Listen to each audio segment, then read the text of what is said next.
Samedi 6 juillet 2024, mesdames et messieurs, c'est toujours un plaisir de vous retrouver. Bonsoir à tous et bienvenue. Dans les actualités de ce jour, jusqu'à présent, 6 athlètes malgaches dans 4 disciplines sont confirmés pour participer aux Jeux Olympiques selon les explications. 2 autres athlètes attendent leur confirmation. Il est à rappeler que les Jeux Olympiques sont classés comme la plus grande compétition sportive du monde. C'était avec Sa Sylvain et Anzara Zanarville.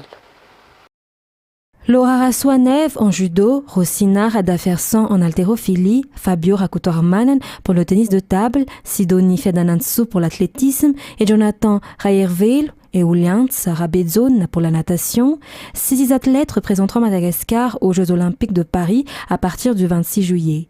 Tous ces athlètes ont subi un processus de sélection avant de pouvoir défendre l'honneur national lors de cette plus grande compétition du sport. Un minima et un classement international élevé dans la discipline de chaque sont également à la base de cette sélection. De nombreuses normes doivent être respectées dans la discipline de l'athlète, selon la directrice générale du sport du ministère. Selon les informations, 2 autres athlètes devront encore obtenir leur billet dans les prochains jours. Dans un autre sujet, parlant politique, l'Église catholique est prête à donner la main pour lutter contre la corruption à Madagascar. Elle travaillera avec l'État pour cela. Les détails avec Fangesena Mireille et Yves Janel. Il est important de réduire, voire d'éradiquer la corruption à Madagascar afin de garantir le bon développement du pays. L'Église catholique a déclaré sa volonté d'appuyer l'État malagasy dans la lutte contre la corruption à Madagascar. La contribution des chrétiens dans la lutte contre la corruption est importante. Certes, des efforts ont été déjà entrepris par l'État et il est important de l'aider pour que cela soit l'affaire de tous, souligne le secrétaire général du CEPAL. Un atelier a été tenu avec les associations au sein de l'Église catholique dans tout Madagascar avec la participation du PAC, du Bionco et du Transparency International. Dans les actualités de ce jour également, les jeunes hommes et femmes ont montré leur volonté de faire leur devoir pour la nation en effectuant leur test d'aptitude militaire. En effet, la campagne pour l'année 2024 a débuté aujourd'hui au stade de Betungulu. Effectuer le test d'aptitude militaire permet d'obtenir la carte verte, laquelle est nécessaire pour avoir le certificat de position militaire.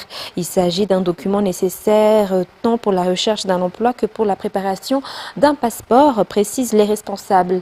Les jeunes hommes et femmes de nationalité malgache âgés de 19 à 31 ans sont appelés à l'accomplir jusqu'au mois d'octobre. Reportage de Fangesena Mireille, Sa Sylvain et Sechan Jenap.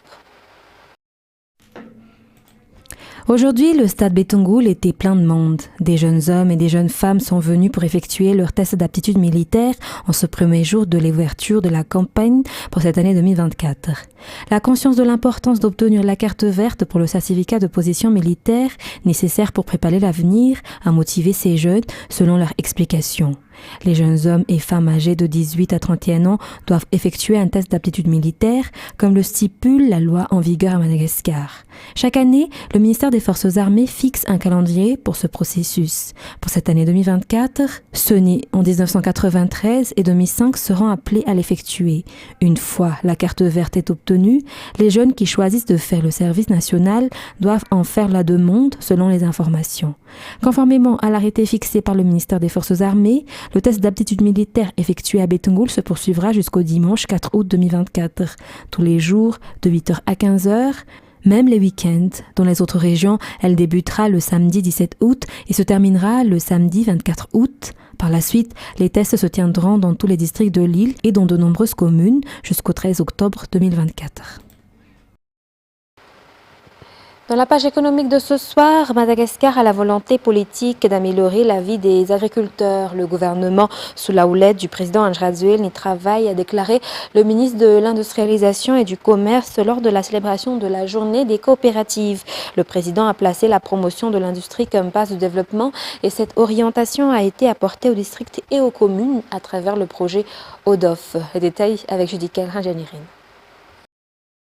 Lors du débat organisé à l'occasion de la célébration de la Journée internationale des coopératives, les représentants de ces dernières ont exprimé leur désir de libéraliser l'acquisition des unités de production à travers la mise en œuvre du programme ODOF. Ils ont déclaré leur souhait de rejoindre les groupes des alliances des coopératives mondiales. Le ministre Edgar Azafnjava leur a répondu positivement car il est bénéfique pour les agriculteurs d'y participer.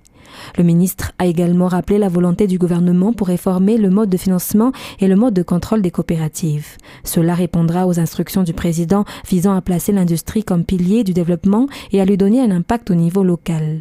Lors de cette célébration, les producteurs de vanille ont également particulièrement encouragé à adhérer à une coopérative afin d'obtenir un permis ou un agrément leur permettant d'exporter directement la vanille sans passer par de nombreux intermédiaires afin que les producteurs ne vendent plus à perte. Le ministère a également lancé un appel aux bailleurs de fonds et aux organisations internationales dans le but de collaborer au profit des agriculteurs. En effet, cette collaboration est à la base de cette célébration dont le thème est « Améliorer la vie des agriculteurs dans les coopératives ». Dans les informations de ce jour, plus de 40% des accidents dans la capitale durant les 4 premiers mois de cette année 2024 sont dus aux deux roues et plus de 70% des accidents de moto sont mortels en 2023. Actuellement, la coopération entre les conducteurs de deux roues et les responsables étatiques se poursuivent pour éviter les accidents. Reportage d'Aniana Martina et Yves Janel.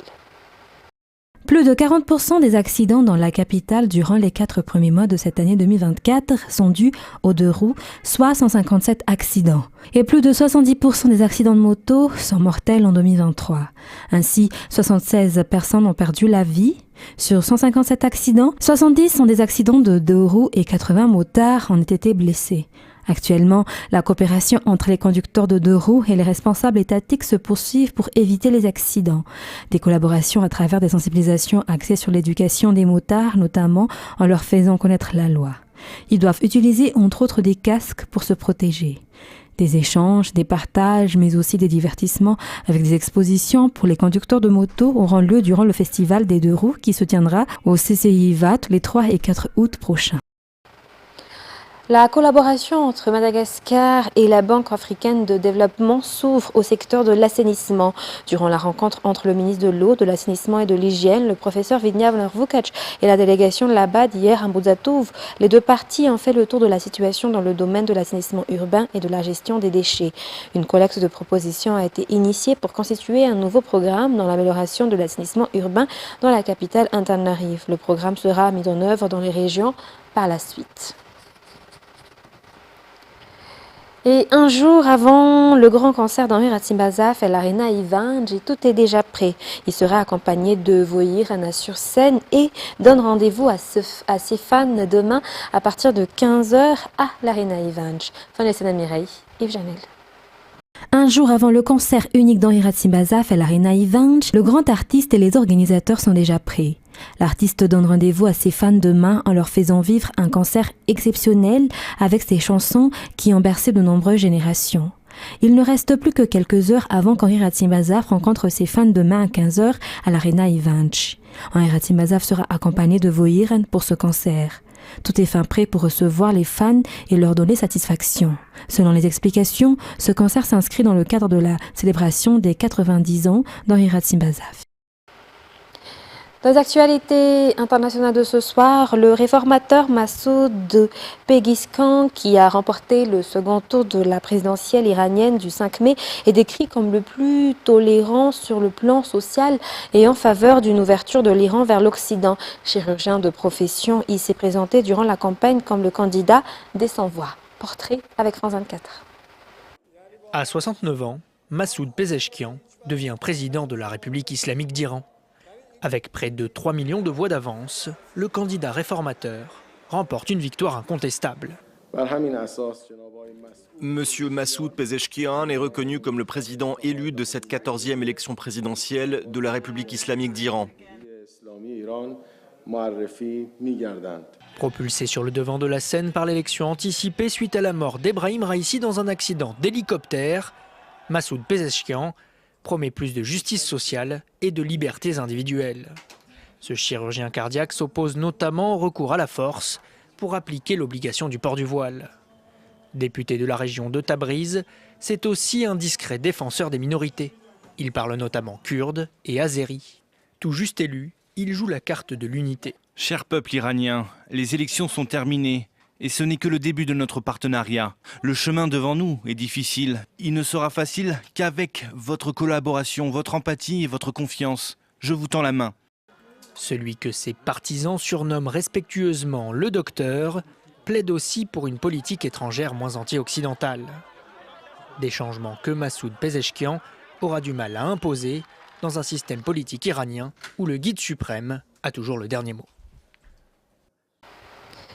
Et le président américain Joe Biden, qui lutte pour sa survie politique, a défendu au cours d'une interview très attendue diffusée hier sur la chaîne ABC son incité mentale et sa détermination à abattre Donald Trump lors de l'élection présidentielle du mois de novembre prochain. France 24.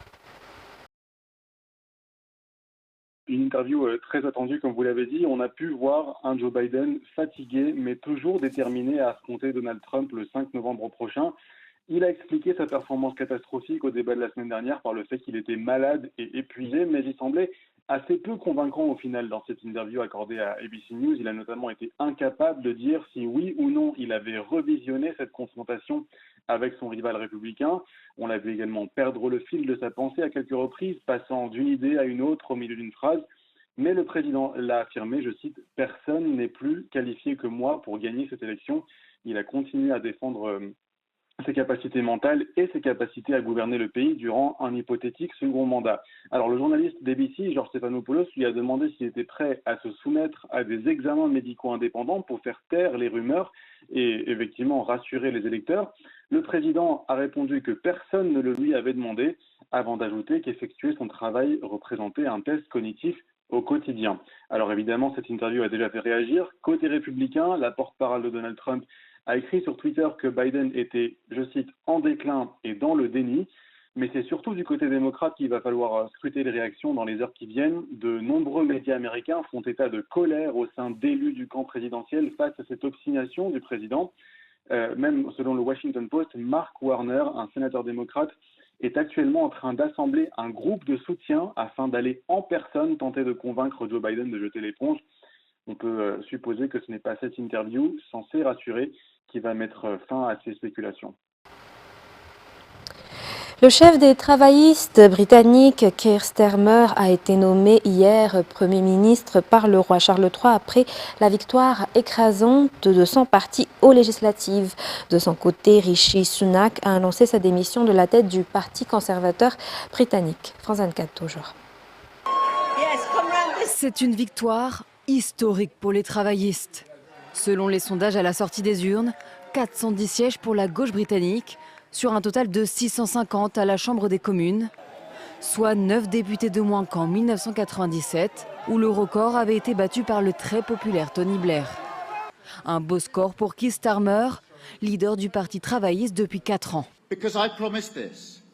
Je promets ceci, que vous ayez voté pour moi ou non, je servirai tous les citoyens de cette circonscription. Les mères avec lesquelles je me suis assis et qui ont perdu leur enfant à cause de crimes au couteau. Les retraités qui ne peuvent pas obtenir de rendez-vous médicaux et dont ils ont désespérément besoin. Les entreprises locales qui ont lutté si durement pour garder la tête hors de l'eau. Je me battrai pour eux chaque jour. Avec 131 sièges, le Parti conservateur essuie sa plus grande défaite depuis un siècle, après une campagne électorale compliquée pour le Premier ministre sortant Rishi Sunak. En nette progression en revanche, le parti immigration et antisystème de Nigel Farage gagnerait 13 sièges. C'est bien plus que ce qu'avaient envisagé les sondages, c'est incroyable. Et cela veut dire que l'on va gagner beaucoup de sièges partout dans le pays. Toujours selon ses premières estimations, les libéraux démocrates se renforceraient avec 61 députés. Du côté des indépendantistes écossais, c'est un sérieux revers avec 10 circonscriptions seulement sur les 57 que compte l'Écosse. La semaine prochaine, Keir Starmer, 61 ans, ancien avocat spécialiste des droits humains, va devenir le prochain Premier ministre britannique. Mesdames et messieurs, c'est la fin de ce journal. Nous vous remercions de votre fidélité. Restez avec nous. Dans quelques instants, vous allez suivre votre film Arthur B. King. Sur ce, très bonne soirée sur Viva. Au revoir.